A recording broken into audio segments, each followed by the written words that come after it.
Ya pemirsa, Presiden Republik Indonesia Prabowo Subianto menyatakan Indonesia siap untuk menempatkan pasukannya di Gaza. Namun apa yang menjadi syarat-syarat dari Israel untuk bisa menjadi pasukan perdamaian di Gaza? Kami akan membahasnya bersama sejumlah narasumber yang saat ini sudah bergabung bersama kami. Di sebelah saya sudah ada Selamat Ginting yang merupakan pengamat militer. Selamat malam Pak Selamat. Terima kasih sudah hadir bersama kami. Salam dari UNAS. Salam dari UNAS, terima kasih sudah hadir. Dan di sebelahnya juga ada Prof. Yon Mahpudi yang merupakan pengamat Timur Tengah dari Universitas Indonesia. Selamat malam, Selamat Prof. malam, Mbak Indi. Ya, tentunya ini menjadi pernyataan yang menarik yang disampaikan oleh Presiden Republik Indonesia Prabowo Subianto bahwa Indonesia siap untuk menempatkan pasukannya di Gaza. Anda menilainya seperti apa, Pak Selamat? Iya, tentu saja pertanyaan mendasar adalah pasukan ini mandatnya dari mana?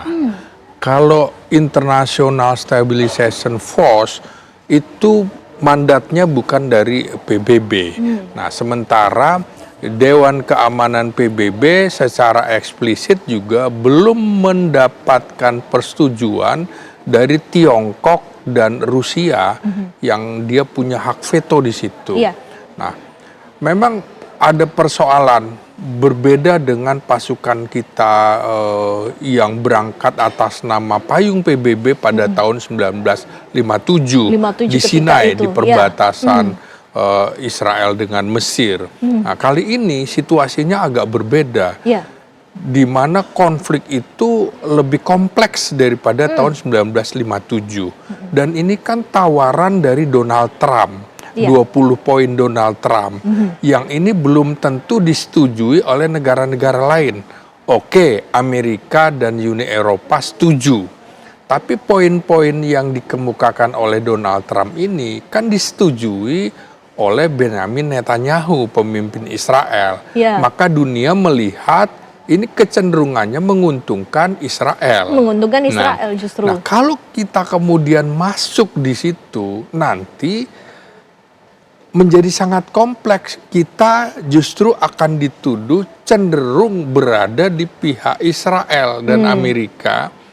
Padahal dalam politik luar negeri kita yang bebas aktif, kita selama ini mendukung kemerdekaan Palestina. Dan kita menganut dua negara di situ. Nah, kalau kecenderungannya ke situ, pasukan kita juga agak sulit nih. Posisinya apakah seperti tahun 1957, tahun 60-an hanya penjaga perdamaian. Nah, di sini kan stabilisasi. Nah, stabilisasi juga persoalannya apakah Amerika akan membiayai pasukan itu. Kalau PBB kan jelas dibiayai oleh PBB. Ini siapa? Siapa pemimpinnya? Komandonya dari mana? Lalu aturan mainnya seperti apa?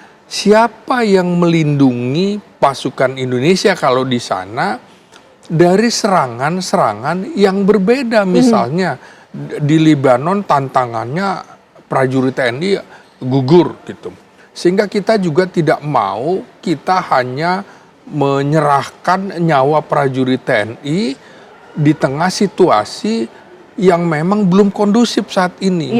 Situasinya ini belum kondusif saat kecuali ini. Memang sudah ada kesepakatan damai betul-betul antara Israel dengan Hamas. Sampai hari ini juga belum. Dia susah menurut saya. Prof, sampai hari ini juga belum ada situasi yang kondusif padahal gencatan senjata ini disepakati oleh kedua belah pihak, Prof. Nah, ini kan kita juga melihat ya sampai mana komitmen dari kedua belah pihak itu untuk mencapai tujuan. Jadi kan kalau tujuan awal itu bagaimana sandera itu dikembalikan fase pertama. Tetapi kan nanti ada tahapan berikutnya. Apakah semua nanti komitmen sampai akhir? Kalau komitmennya Hamas dan Palestina adalah sampai pembentukan apa yang disebut dengan negara Palestina. Sementara kepentingan dan interest Israel itu hanya sampai kepada penyerahan sandera. Kemudian setelah itu dia bebas melakukan. Berarti ini kan ada kesepakatan yang tidak nyambung. Nah, kalau kemudian dalam asumsi kita berharapkan sebenarnya posisi Amerika itu diharapkan bisa menekan Israel agar bisa memenuhi dan mematuhi kesepakatan, tetapi kita mengkhawatirkan justru keberadaannya malah memberikan tekanan kepada Hamas dan Palestina. Nah, ini yang kemudian harus diperhatikan karena itu yang terjadi beberapa saat kan kita juga mendengar bagaimana kemudian Israel juga sudah melakukan serangan-serangan yang itu menewaskan beberapa warga Palestina. Itu kan sebenarnya kan bagian dari pelanggaran kesepakatan yang ada. Baik. Memang kalau dari sisi negosiasi ini kan negosiasi yang tidak diikat oleh lembaga institusional multilateral, tapi antara beberapa pihak yang dikhawatirkan sewaktu-waktu Israel kepentingannya sudah terpenuhi, kemudian setelah itu lepas atau keluar dari kesepakatan. Nah, ini saya kira yang harus kemudian diperhatikan. Betul. Bahkan Israel dalam hal ini juga menegaskan bahwa yang berwenang untuk menentukan negara asing mana saja yang dapat bergabung pada pasukan perdamaian di Gaza ini adalah Israel sendiri. Ini pendapatnya seperti apa? Nah, ini kan sudah menunjukkan ketidakseimbangan gitu ya. Kalau itu stabilizer force-nya itu diharapkan bisa menjaga kedua kepentingan, itu kan juga dikonsultasikan Israel dan konsultasikan kepada Hamas gitu. Israel tidak boleh sepihak kemudian menolak karena kan posisinya sama. Gaza itu di wilayah Palestina kan begitu ya. Maka kemudian tentu warga Palestina juga berhak untuk menentukan siapa saja yang kemudian berhak untuk masuk sebagai stabilizer force kalau itu disepakati. Bukan hanya kemudian Israel. Kalau kemudian Amerika dan negara-negara lain mengikuti aturan yang diberikan oleh Israel, otomatis ya bisa dilihat bahwa mereka mengikuti Israel. Posisi itu menjadi tidak seimbang gitu. Apakah tadi ini mengikuti Israel atau kemudian berusaha untuk menjaga kepentingan kedua belah pihak sehingga bisa mendapatkan kesepakatan. Yang dikhawatirkan adalah Israel terlalu dominan dan ini kemudian bisa dianggap legitimasi memfasilitasi kemenangan Israel dengan menggunakan cara-cara perdamaian. Nah, ini juga harus dilihat dan negara-negara yang terlibat, negara Arab, Indonesia, itu juga harus aware dengan konstelasi yang ada. Saya setuju jangan sampai kemudian masuk jebakan yang malah berpihak kepada kepentingan Israel. Dan kita harus memerankan peran yang strategis dan kita memiliki daya tawar gitu. Negara Arab itu juga sebagian yang diminta membiayai kok gitu loh. Kalau mereka membiayai juga harus bisa menentukan agenda gitu ya, bukan hanya mengikuti apa yang diinginkan oleh Israel kemudian disupport Amerika dan diikuti. Saya kira Indonesia juga harus pada posisi seperti itu. Ya, baik. Presiden Prabowo Subianto juga menyatakan bahwa Indonesia siap untuk menempatkan pasukannya di Gaza. Kesiapan ini sejauh mana, Pak Selamat? Ya, tentu Indonesia salah satu negara yang paling berpengalaman dalam mengirimkan pasukan perdamaian di bawah bendera PBB, di bawah bendera PBB ya. Memang di bawah bendera non PBB juga kita pernah, misalnya misi di Filipina Selatan dan lain-lain, itu di bawah payung internasional. Nah, kalau soal kesiapan tentu saja karena konfliknya sangat kompleks, maka kita barangkali bisa mengambil di wilayah-wilayah misalnya pasukan rekonstruksi ya, supply, support, logistik begitu, bukan pasukan tempur yang kemudian ditugaskan melakukan demilitarisasi Hamas misalnya. Ini kan berbahaya sekali. Karena itu kita harus juga berkoordinasi dengan organisasi konferensi Islam. Karena kita mewakili salah satu negara berpenduduk Islam terbesar di dunia. Dan komitmen terhadap Indonesia terhadap Palestina kan dianggap bahwa kecenderungan negara-negara Islam memang seperti itu, ingin tidak ada penjajahan. Konstitusi kita juga gitu. Kita cinta damai tapi kita lebih cinta kemerdekaan. Karena itu pasukan yang diinginkan oleh Presiden Prabowo ini ingin menunjukkan bahwa kita mempunyai misi sipil humaniter. Tentara itu bukan hanya tugas bertempur, kita juga punya namanya operasi militer selain perang, dan itu sudah dilakukan ke daerah bencana dan lain-lain. Karena itu soal kesiapan jangan sampai karena ambisi tapi kesiapan belum langsung kita mengirimkan. Ini tentu saja harus didukung oleh kekuatan mekanis, misalnya pasukan seni mekanis, infanteri mekanis, yang harus dilindungi termasuk pasukan logistik, kesehatan dan juga intendans yang memberikan pembekalan.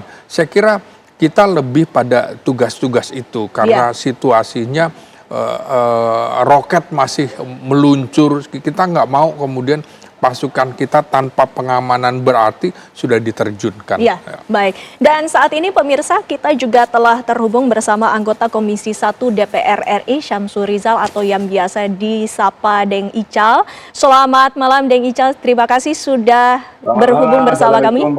Waalaikumsalam warahmatullahi wabarakatuh. Ya, Deng Ical, langsung saja kami ingin menanyakan bagaimana pendapatnya mengenai dari pernyataan Presiden Prabowo yang menyatakan siap untuk menempatkan pasukan di Gaza. Apakah langkah ini Anda nilai tepat?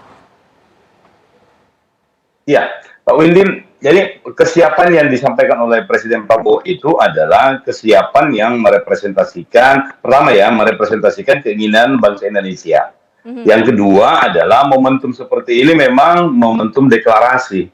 Siapa yang berani mendeklarasikan potensi yang dimilikinya itu yang mendapatkan momentumnya. Jadi dari kedua sisi ini kita bisa menganggap bahwa Presiden Prabowo ini pandai melihat situasi, tetapi penting untuk diingat bahwa seperti yang disampaikan oleh Prof. Yon tadi dengan Pak Slamet itu bahwa momentumnya ini berbeda dengan beberapa pasukan perdamaian sebelumnya. Ya, kita sudah mengirimkan 37 kali pasukan perdamaian, tetapi tidak sekompleks apa yang terjadi hari ini karena akar masalahnya ini berbeda tujuannya antara pihak-pihak ISF dengan beberapa pihak yang bertikai di sana yang berkonflik. Israel seperti yang Prof. Yon sampaikan juga tadi itu, mereka kepentingannya sekali lagi bukan Palestina merdeka. Kemudian tentu Palestina Hamas ini tujuannya adalah untuk memerdekakan atau mendapatkan pengakuan kemerdekaan dari negara lain. Ini yang penting untuk dicermati. Sehingga kita ingin bahwa momentum ISF ini menjadi bagian dari penawaran kita sehingga lembaga-lembaga internasional, terutama Dewan Keamanan PBB itu harus mengambil alih persoalan ini. Bukan hanya sekadar Amerika Serikat dan Donald Trump-nya, tetapi OKI, Indonesia, dan beberapa negara di Arab ini harus mengajak dan mendorong Dewan Keamanan PBB ini untuk mengambil alih. Kalaupun kemudian International Stabilization Force itu juga masih digunakan, tetapi mendapatkan legitimasi dari PBB. Karena konsekuensi dari menjaga perdamaian di sana itu, konsekuensinya itu juga sampai harus bertarung nyawa prajurit-prajurit kita. Karena sekali lagi wilayah di situ itu masih sangat rawan.